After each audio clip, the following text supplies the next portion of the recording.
Bueno, y hablamos de un tema súper importante porque lamentablemente en los últimos tiempos se ha banalizado, por así decirlo, ¿no? Parece ser que porque todo el mundo lo padece o porque todo el mundo en algún momento ha sentido una situación similar que puede encuadrarse dentro del ataque de pánico. Bueno, esto es lo que nos pasa. Y me parece que este es el principal error. Aceptar que esto es lo que nos pasa es un enorme paso, pero no hacer nada al respecto porque todo el mundo le pase o por aquellas personas que nos rodean les pasa lo mismo. Me parece que esto de verdad puede ser complejo y puede ser peligroso para la salud. Por eso es importante hablarlo, entender de qué se trata, qué es lo que uno puede llegar a sentir y qué es lo que tiene que hacer en consecuencia. Está con nosotros el doctor Daniel, y te dejo a vos el apellido. Bogiaisian. Gracias, porque no es sencillo. Primero, sí. ¿Qué es un ataque de pánico? ¿Es lo mismo que un ataque de ansiedad? Bueno, tiene que ver con la ansiedad, pero un ataque de pánico tiene que ver, digamos, con la reacción violenta del sistema de alarma del individuo, es decir, una ráfaga de síntomas que aparecen de manera inesperada, intensa, que se presenta por pocos minutos, que incluye, digamos, varios síntomas que pueden ser taquicardia, sudoración, sensación de ahogo, presión en el pecho, transpiración, digamos, hay un montón de síntomas que están vinculados a lo que es la reacción, digamos, del cuerpo frente a una situación de miedo, que se activan, pero que el sujeto no sabe por qué están ocurriendo, y entonces termina atribuyendo erróneamente a la posibilidad de estar teniendo un infarto, volverse loco, desmayarse o perder el control. Estos son, digamos, los 4 miedos principales. Claro, la pérdida del conocimiento como una de las consecuencias, ¿no? Esto de no conocer lo que nos está pasando en el cuerpo, dice, bueno, me voy a desplomar, me va a pasar algo abrupto, y bueno, estoy en el lugar correcto para que me pase esto, porque es como si uno anticipara aquello que le está por pasar, que es dramático. Exactamente, digamos, el aspecto ansioso tiene que ver con la anticipación, ¿no? Claro. Pensar que va a pasarme esto, que no es que la persona se desmaya, pero tiene sensación de desmayo, ¿sí? Exactamente. O sea, siente que se está por desmayar o que está por perder el control. Cuando nosotros hablamos de que esto pasa o tiene su punto más alto en unos minutos, ¿de qué estamos hablando? ¿Puede durar más tiempo? No, ¿puede acompañar este ataque de pánico durante un tiempo más extenso que algunos minutos? No, en general no se puede sostener durante más tiempo. Lo que sí se sostiene durante más tiempo es el miedo a que se vuelva a producir. Es el malestar. Claro, entonces. las personas quedan, digamos, como activadas, ¿sí? Temerosa de que el ataque vuelva a ser un pico, ¿no? Digamos, son como picos de ansiedad. ¿Puedo tener varios ataques o varios picos en el mismo día? Puede ocurrir. Quiere decir de que tenga uno y a los 2 meses tenga otro, que también puede ser una situación, ¿no? Exactamente. A ver, ¿y por qué surge el ataque de pánico? ¿Qué es lo que nos está pasando? Porque esto no tiene que ver con un aspecto fisiológico que un día se nos abrió una canilla y nos empezó a pasar esto. Sí. ¿Qué es lo que nos pasa y qué hay de la ansiedad, del estrés, de la angustia no resuelta, de aquello que no se puede expresar en esto que hace el cuerpo o esta determinación que toma el cuerpo para decirle inclusive a uno mismo hasta acá llegamos? Sí.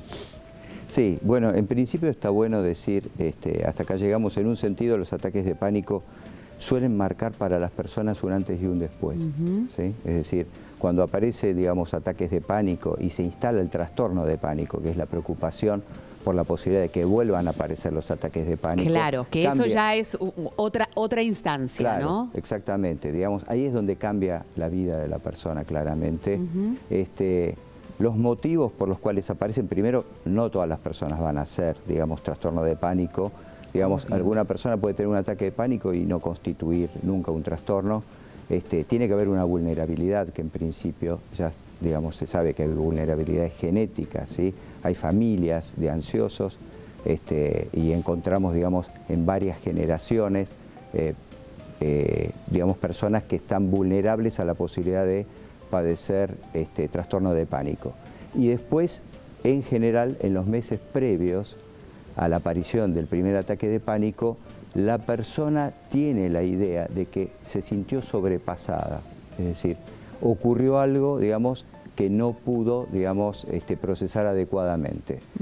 Puede ser la muerte de un ser querido, puede ser una mudanza, puede ser un problema económico grave, un problema de salud en la familia, algo, digamos, que de alguna manera lo impactó y que la persona no pudo atravesar adecuadamente. A mí me parece que esto es interesante de esto del concepto de me sentí sobrepasado, porque tiene que ver con la falta de registro de cuál es el propio límite, ¿no? Esto que estamos pretendiendo permanentemente vencer. Sí. Tenemos un límite, no podemos con todo, asumimos que podemos, cuando en realidad no podemos, y entonces definitivamente al insistir sobre ese proyecto donde se puede o se pretende poder con todo, el cuerpo mismo nos dice, hasta acá llegamos, ¿no? Bueno, esto que estás describiendo se parece mucho, digamos, a lo que vienen y relatan los pacientes. Por eso, en términos, digamos, de lo que es su experiencia, ¿no? Por ejemplo, haberse sobrepasado, digamos, en el trabajo, hiperexigencia. En la mayoría de las personas que padecen trastornos de ansiedad, en general hay hiperexigencia. A ver, diferente es lo que está describiendo el doctor a pensar que el ataque de pánico es consecuencia de estar deprimido o de estar muy angustiado por alguna situación en particular. Muchas veces no se tiene una angustia puntual o no se está deprimido, pero igual se tienen ataques de pánico o ataques de ansiedad en consecuencia de no poder manejar una situación cotidiana o que no pueda manejarse una situación cotidiana. Entonces, ¿cómo hacer para diferenciar esto y no castigarnos o no caernos en una situación mucho peor de la que en realidad estamos sintiendo, ¿no? Claro. Que también puede ser una consecuencia. Bueno, en principio, digamos, los ataques de pánico, cuando aparecen en la vida de una persona, es conveniente que esa persona revise, digamos, qué es lo que le está ocurriendo. Perfecto. ¿Sí? Lo mejor, obviamente, es acercarse a un profesional de la salud mental para que lo pueda orientar en este punto, porque seguramente hay algo que viene ocurriéndole que no lo está manejando adecuadamente. Totalmente. Lo primero que tenemos que saber es, ¿se resuelven estos ataques de pánico? Sí, sí, en la mayoría de los casos se resuelven y especialmente cuando está tratado adecuadamente. Lo que suele ocurrir es que las personas terminan cronificándose en el trastorno porque no llevan adelante un tratamiento adecuado o no terminan de darle importancia o tomarse el tiempo de tratarlo. A ver, hay dos situaciones muy frecuentes. Aquel que no puede contar y no puede expresar aquello que le está pasando, entonces es aún peor, porque siente que se tiene que no solamente defender de la sensación, sino que defender del mundo externo que puede estar percibiendo aquello que me está pasando. Entonces es una doble pretensión de control que, bueno, nos hace estallar por el aire. Y por otra parte, está, como decía yo al principio, esta cosa como de banalización de lo que nos pasa. Entonces, como nos pasa a muchos, bueno, nos pasa, será un problema de estos tiempos modernos, no debemos de atenderlos, me tomo una pastilla, me tomo una gota de aquella medicación que alguna me aconsejó y entro en una situación de riesgo. Absolutamente. ¿Por qué? Bueno, porque justamente estos dos extremos son dos extremos que tienen más dificultades para encarar un tratamiento seriamente. Una porque tiene miedo, por ejemplo, de ser catalogado como loco y entonces no quiere contarlo. O inestable. ¿Sí? Y entonces de alguna manera teme la crítica externa y lo empieza a padecer en secreto, no lo comenta y empieza a hacer alguna cosa como para tratar de controlar, como bien decías vos, los síntomas y muchas veces no de la manera más adecuada. Muchas personas lamentablemente se automedican. Y el otro extremo es el que dice, bueno, total lo tiene todo el mundo y tengo que vivir con esto, y termina cronificándose porque se acomoda al trastorno, empieza a cambiar su vida, ¿sí? Y en este punto está bueno hablar del tema de la agorafobia, ¿sí? Que es como la consecuencia, digamos, que suelen tener, digamos, los ataques de pánico o el trastorno de pánico. ¿Qué es qué precisamente? Y es el temor, digamos, a desplazarse o moverse por lugares abiertos o cerrados en los cuales la persona no tiene la garantía de que va a poder recibir auxilio, ¿sí? Es decir, si me agarra el ataque no va a haber quién me pueda ayudar. Y entonces aparecen, digamos, lo que se llaman ataques de pánico situacionales en autopistas, en los subtes, en el colectivo, en el coche, etcétera. Digamos, la persona empieza a dejar de funcionar de manera autónoma y necesita todo el tiempo que haya alguien que le garantice que lo va a auxiliar en el supuesto caso que aparezca un ataque de pánico. Esté teniendo o no esté teniendo un ataque de pánico, por supuesto, justamente, sí, de eso se trata. El tema es que la necesidad de la garantía, ¿no? Claro. Ahí está la anticipación y el control, que vos nombraste la palabra control, tiene mucho que ver porque la persona empieza, digamos, a desarrollar una serie de maniobras para tratar de controlar, digamos, la posibilidad de que aparezca un ataque. Cuando se tiene un ataque, ¿cuál sería el consejo para aquella persona que todavía por ahí no está en tratamiento o que sí lo está, pero lo sigue teniendo en un primer momento porque está en ese proceso? ¿El consejo profesional es la medicación o el consejo profesional sería más allá del trabajo y de ponernos a trabajar en las causas de lo que está produciendo esto? Es,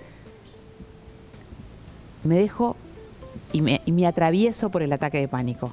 Bueno, eso digamos, es algo que en el transcurso del tratamiento uno tendría que en algún punto darle permiso a que el ataque de pánico venga y se vaya solo. Pero sin necesidad de acudir a una medicación para eso. Bueno, eso es lo deseable. Pero digamos, la mayoría de las personas que han sufrido ataques de pánico no quieren saber nada con los ataques de pánico.